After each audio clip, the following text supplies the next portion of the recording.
He said he was using a throwaway account for obvious reasons. He was 43 years old, and the problem wasn't a stranger, a coworker, or someone he'd met online. It was his best friend's daughter. A girl he had known literally since the day she was born. He didn't exaggerate that part. He was there at the hospital. He held her as a baby. He changed her nappies. He watched her grow up year by year, birthday by birthday, scraped knees and missing teeth, football matches and school events. He bought her first bike. Took her fishing when she was 10 or 11, spending an entire day catching absolutely nothing. Laughing on a riverbank, sharing cheese sandwiches and tea from a flask. He went to every single one of her ice hockey games. He even took her to prom on his motorbike, not as a date, just as a tradition, because that's how things were done where they lived. She wasn't just his friend's kid, she was family. A niece in every way that mattered. Which is why, when she first started messaging him, he didn't think anything of it. It began innocently enough. Private messages on Facebook and Instagram, platforms he barely used except to watch videos about camper vans and woodworking. She asked practical things. If he could look at a friend's car, what sort of gift her dad might like for his birthday? Normal questions. Familiar questions. The kind you'd expect from a teenager who trusted you. He answered politely, helpfully, the same way he always had. Then one night, everything shifted. She and her friends were out clubbing and ended up back at someone's house where the party spiraled out of control. Too much alcohol. Too many people. She messaged him late at night, saying she didn't dare tell her dad where she was. Could he come get them? He didn't hesitate. He said yes and got in the car immediately. When he arrived, she came out with her friends and told him everything was fine now. The people causing trouble had left. He stayed talking to her and one of her friends for 10 minutes, just to be sure. Then he went home, but told her he'd stay awake, and if she changed her mind, she could call him. At home he made himself a cup of tea. That's when the message came. A photo. A revealing one. It was her and the friend he'd just spoken to. His stomach dropped. He immediately replied that he didn't appreciate that and that it wasn't appropriate. She apologized quickly and said she'd sent it to the wrong person. He chose to believe her. He ignored it after that. A couple of weeks passed with no messages. Then, another Saturday night, another photo. This time she wrote, "This one is meant for you." He didn't respond at all. The next morning, she apologized again, saying it was a drunken dare and she was embarrassed. And then a pattern formed. Whenever she was drunk, the messages came. Photos. Comments. Flirtation that crossed lines that should never have existed. And every time, the next day came an apology. An excuse, a promise it wouldn't happen again. He never encouraged it. He never flirted back. Eventually, he stopped replying altogether unless it was strictly necessary. He told himself it was a phase. Something she'd grow out of. Teenagers did stupid things. Boundaries blurred sometimes. He just needed to ignore it and let it pass. It didn't pass. Last summer, her parents threw a barbecue. Friends and family were everywhere. Music, laughter, drinks, normality. The kind of gathering that was supposed to feel safe. He went upstairs to use the toilet. When he opened the door to come back out, she was standing on the landing. She told him she'd close the baby gate at the bottom of the stairs so they'd hear if someone tried to come up. He immediately said no and tried to move past her. She put her hands on the wall, blocking him in. She told him she wasn't letting him past. He felt his chest tighten in a way he didn't have words for. This wasn't flirting, this wasn't awkward, this was wrong. Eventually she moved, laughing as if it were funny. As if she hadn't just trapped a man more than twice her age, a man who had helped raise her, on a staircase. From that moment on, everything escalated. The messages weren't just drunk anymore. They were frequent, explicit, persistent. She offered sexual acts in exchange for lifts, for fixing her car, for favors she knew he couldn't easily refuse. Then one day, she showed up at his house, unannounced, standing at his door like this was normal. That's when he told her he was going to speak to her dad. And that's when she said something that froze him in place. She told him he couldn't now, because it had gone on too long, and she was right. He didn't know what to do. He didn't reply to her messages anymore, but they kept coming. If she needed something practical, she'd get her dad to ask him, putting him in a position where saying no would raise questions. He felt trapped between protecting himself and destroying his oldest friendship. Before anyone could suggest it, he made it clear. He did not want to sleep with her. The idea horrified him. He'd known her since she was born. The thought made him sick. People asked why he hadn't blocked her at the start. And that was the part that hurt the most. He explained that he loved her like a niece. That he had been there for her entire life. That blocking her felt like erasing a child he helped raise. He thought it was a phase. He thought if he ignored it, it would burn out on its own. He wanted everything to go back to how it was. No harm done. No families torn apart. Instead, he lost everything. He lost the girl he thought he knew. And he lost his friend of over 35 years. He admitted something quietly, something raw. He cried every day. He felt like he'd lost a niece and a brother at the same time. Watching someone grow from a baby into a woman, only to have that relationship shattered beyond repair, was something he wasn't prepared for. Then there was the mother. He expected her to explode. He expected screaming, accusations, nuclear fallout. Instead, she was disturbingly calm. She brushed it off. She said things like, she's old enough to decide who she sleeps with. She compared it to joining the army or traveling the world. She didn't seem to understand or refuse to understand that this wasn't about sex. It was about consent, about boundaries, about harassment. He tried to explain it again and again. She wasn't taking no for an answer. She was creeping him out. He had seen her on the day she was born. He had changed her nappies. None of it seemed to land. That was when he realized this wasn't just about one girl behaving badly. It was about adults who refused to acknowledge what was happening. And by the time he understood that, the damage was already done. He didn't sleep that night. Not because of fear that she would show up again, but because every possible version of the future started playing in his head at once. He knew what it looked like from the outside. A man in his 40s.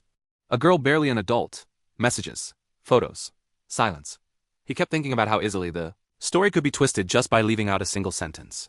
He also kept thinking about how, no matter how innocent the truth was, he would still sound defensive, saying it out loud. By morning, he understood something clearly for the first time. Doing nothing was no longer neutral. Every day he stayed quiet was another day the narrative could form without him in it. So he called her father. They'd known each other since they were kids themselves. Decades of shared history, jobs, families, losses, inside jokes that didn't need explaining.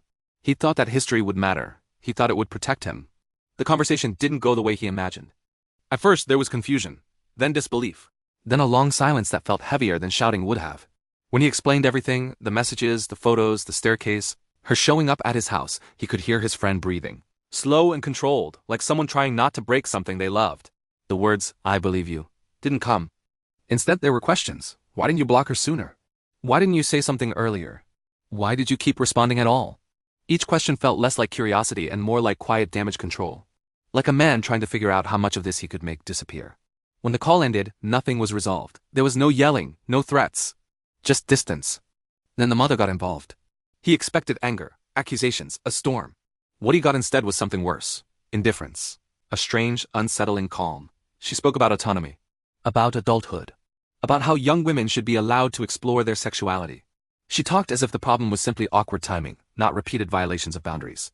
When he tried to explain that this wasn't about sex, that it was about consent, about refusal, about fear, she brushed past it. She treated it like a misunderstanding that would smooth itself out if everyone stopped making it uncomfortable. That was the moment he realized he wasn't going to be protected by the truth alone. From that point on, everything shifted. Conversations stopped being returned. Invitations quietly disappeared. When people did reach out, they sounded careful, measured, like they were choosing every word to avoid saying the wrong thing. He could feel it in the pauses. In the way his name now seemed to carry weight when spoken. He started replaying every interaction he'd ever had with her, looking for moments that could be misread. A joke, a ride home, a favor. He hated himself for even questioning it, but paranoia doesn't need logic to grow. It feeds on silence. The worst part wasn't being suspected. It was being unsure whether defending himself would make it worse. He stopped going places he used to enjoy. Stopped answering messages unless absolutely necessary. He felt like he was shrinking his own life down to something manageable, something that couldn't be misinterpreted. Even then, he couldn't shake the sense that he was already marked in a way he couldn't see. And underneath all of that was grief. Not just for the friendship that was collapsing, but for the person he thought she was. The kid he taught to ride a bike. The teenager he cheered for in freezing rinks. The niece and everything but blood. Losing that version of her felt like a death no one else acknowledged. People talked about consequences as if they were symmetrical. As if harm moved cleanly in both directions. But he was living proof that sometimes doing the right thing still leaves you isolated, doubted, and exhausted. By the time he realized there was no going back to normal, the damage had already settled in. The question was no longer whether the truth would come out. It was whether it would matter when it did. The fallout didn't arrive all at once. It came in small, quiet ways that were almost worse. A message left unread. A conversation that ended too quickly. A familiar face that suddenly felt cautious. He started noticing how people spoke to him differently. Not accusing, not confrontational, just distant enough to make him wonder what they thought they knew.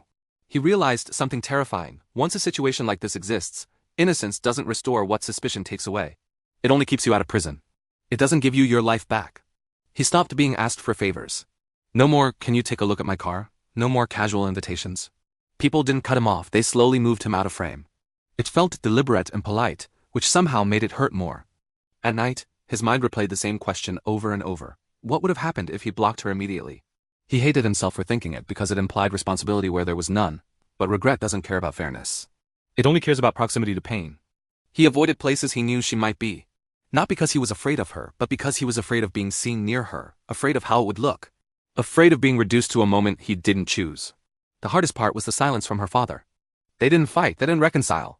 They simply stopped being what they had been. 35 years of shared history evaporated without ceremony. No dramatic ending.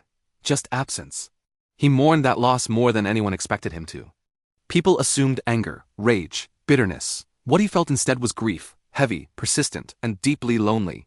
He had lost a friend, a family bond, and a version of himself that believed doing the right thing would protect him. He also lost the girl he thought he knew. That loss hurt in a different way. It felt like watching someone you loved disappear while their body stayed behind. He still remembered the child, the laughter, the fishing trips, the way she used to fall asleep on the car ride home. Those memories didn't vanish, they just became painful to carry. He blamed himself for hoping it would pass. He blamed himself for waiting. He blamed himself for believing that time alone would fix something that needed confrontation. But deep down, he knew the truth. There was no clean outcome here. Only damage control. Only choosing which losses he could live with. He started therapy, not because he thought he was broken, but because he needed somewhere he could speak freely without worrying how it sounded. Somewhere he didn't have to prove his innocence before being allowed to feel hurt. What scared him most wasn't what had happened. It was how easily the world could have believed a different version. He understood now why men in similar situations disappear quietly, why they retreat, why they go silent. Not because they're guilty, but because defending yourself can sound like guilt when people have already decided how they feel. He didn't hate her. That surprised him. What he felt instead was exhaustion and sadness. The kind that doesn't ask for revenge. The kind that just wants distance and peace. He still loved her, not romantically, not inappropriately, but in the way you love someone you can never have back in your life. A love that stays locked in the past where it can't hurt you anymore. As for his friend, he accepted that some relationships don't end with closure. They end with silence and unanswered questions. And learning to live without resolution became its own kind of grief. He doesn't know what story they tell about him now. He stopped trying to find out. All he knows is that he did what he thought was right, even when it cost him everything that made his life familiar. And sometimes that's the only thing you're left holding on to.